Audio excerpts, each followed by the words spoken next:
Alright, today we are going to do the install of the Dodge 1500 to 5500 bucket seat, D0708. First we are going to pull off our headrest. Now there is a button on both sides. One is very visible, the other one's kind of is flush mounted with the actual ring, but you'll feel it if you look for it. Take your headrest off, your seat cover. You will want to hold it open, slide it over the top. Now these tops can be very tight.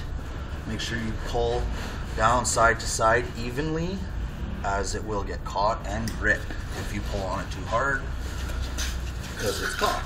Then you're going to take your headrest posts and you're going to slip the fabric right underneath the headrest post.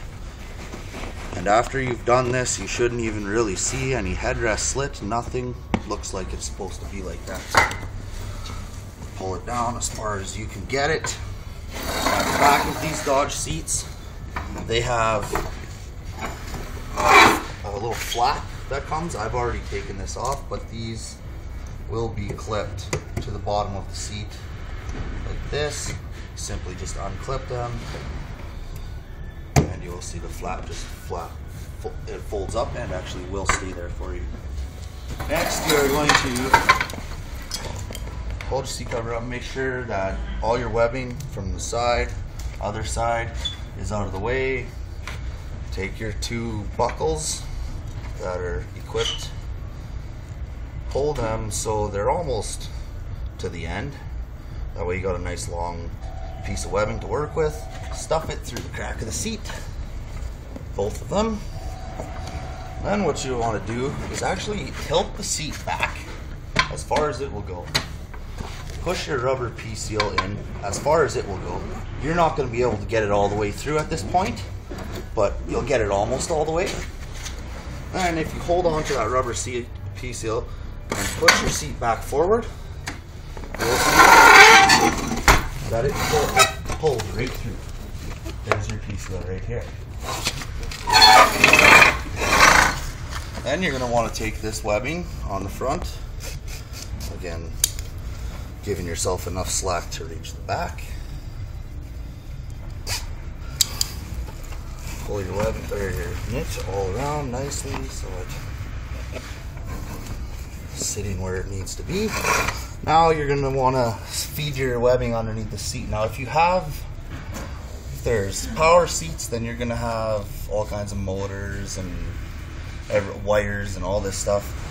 Don't go around any of that. You want to go over top of it as best you can, because if you apply pressure to them, you're basically going to make the gears not mesh anymore. So put your webbing all the way through. Your other piece as well. And you'll see at your back, you're going to clip your buckles together. I've already pre-split my buckles and put it on the other piece of webbing. You're going to have them, the buckles all going to be on here. You just have to take them apart and put them like this. Clip your buckle together.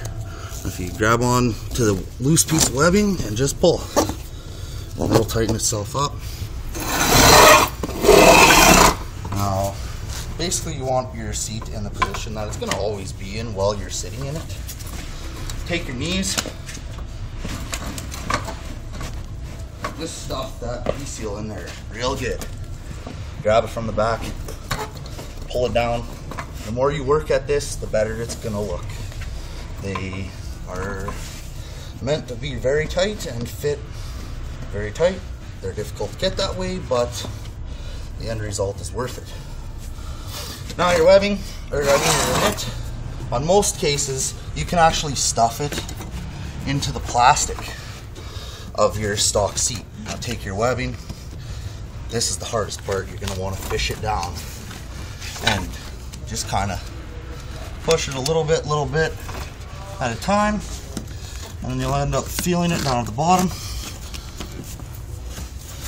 Pull it down through, tuck your knit in, and if you look at that, basically looks like that's the stock seat.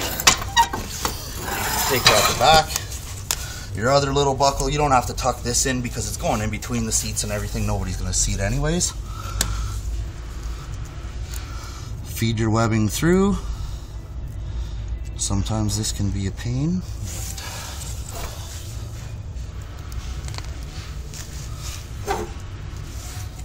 Tighten all your webbing down. Now you're going to want to pull on the webbing pretty firmly. Don't reef on it. They are plastic buckles. They are still pretty strong. And just kind of look at it. You see you get things like this. Just kind of pull on the side and pull it out. Pull it down. Again, make sure your Velcro is always to the outside of the seat. That's the case with any one of our seat covers. Velcro is for your airbag deployment. So if it's not on the outside of the seat, it could be restricting your airbag.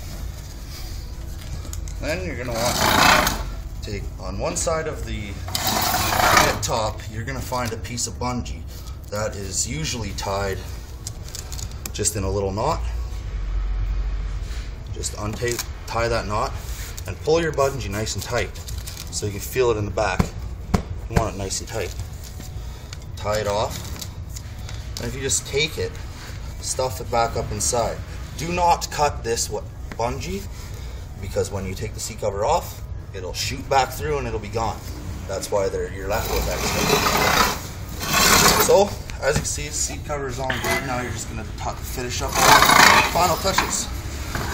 Again, with these dog seats, they have this flap, so you're going to want to go and get your flap back to where you guys begin with. Now, the seat obviously doesn't fall around in your truck.